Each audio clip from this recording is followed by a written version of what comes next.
Hey guys, it's me again. If there isn't a thumbnail on Malawi by the time this is actually uploaded and processed and all, it's like it does work, it just doesn't have a thumbnail yet, kind of thing. So yeah, here we go with first of today's countries, which is Zimbabwe. Yeah, Zimbabwe.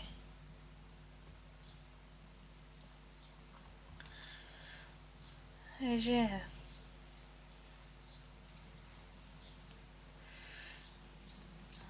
Yeah, Zimbabwe. Yeah, Zimbabwe. It's just I'm doing another one that has also is in the area and begins with Z, called Zambia. So yeah, it's like as early as 200 BC, the San people are believed to be the first to have inhabited what is now Zimbabwe, as the Bantu dominated dominion, and the Shona people came, followed by the Nguni and Zulu tribes. Sorry about that. In the mid-19th century, the descendants of the Nguni and Zulu tribes they barely established their own kingdom within the country. And by 1850, the British came and conquered the country, making it their colony, as they named the country Rhodesia after Cecil Rhodes.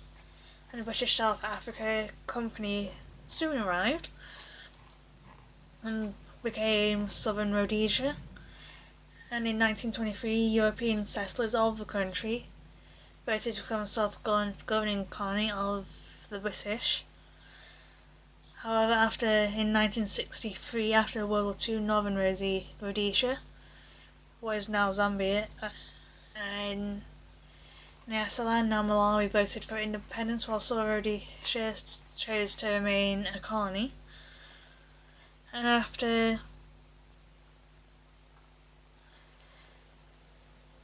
2 years, the white minority of Rhodesia declared the country's independence from Britain in 1970. Rhodesia officially became a republic, as the white majority of Rhodesia, led by Ian Smith, had constituted control of the government, and they resisted the demands of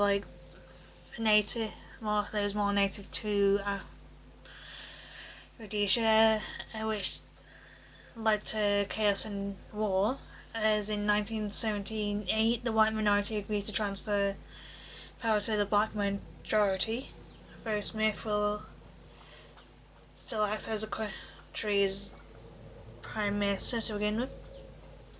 And a further 2 years, in the year 1980, the white minority decided to hold a multiracial election to settle national issues. And as expected, the black majority won, and Robert Mugabe won the landslide victory. And on the 17th of April 1980, the country celebrated its independence and changed its name to Zimbabwe. And yeah, English is the official language of Zimbabwe, and it is used as a means of communication in most regions of Zimbabwe, especially in more urban areas, especially now that the economy of Zimbabwe has dollarized, where the US dollar is the current currency throughout the country, and most have embraced the language used in their everyday lives. Like in schools, as English is used as a medium of instructions from grade 1 until the university level.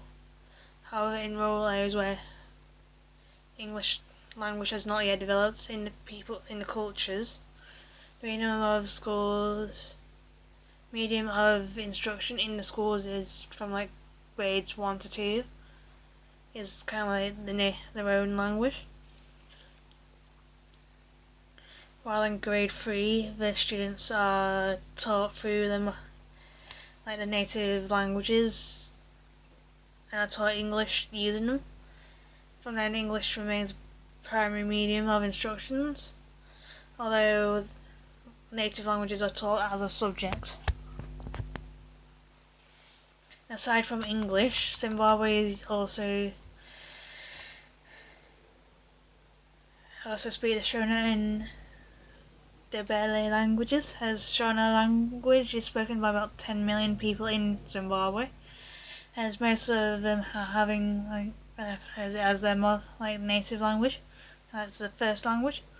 And it is a Bantu language spoken in the country, as well as in Zambia and Botswana. As Shona's different dialects include Manyika, Dao, Karanga, Zezuru, and Kore. It's taught in urban schools as a subject, not as a medium of instruction, except in rural areas, as the Bele language, commonly called Sindebele. On the other hand, is a second to show of the Shona language, as a number of people speaking and using the language. It is related to Zulu language of South Africa, as the Beles are descendants of a Zulu tribe originating around South Africa and all that. And Zimbabwe has a history of magic that has puzzled people for many centuries. Many of them famous, like David Livingstone, the explorer, who kind of felt compelled to come back again over and over again. And each time the love became deeper than before, and as the sunny as a magical land studded with granite hills, green fertile plains, high moorlands, and craggy forest-topped mountains, rolling, surrounded and flowing rivers.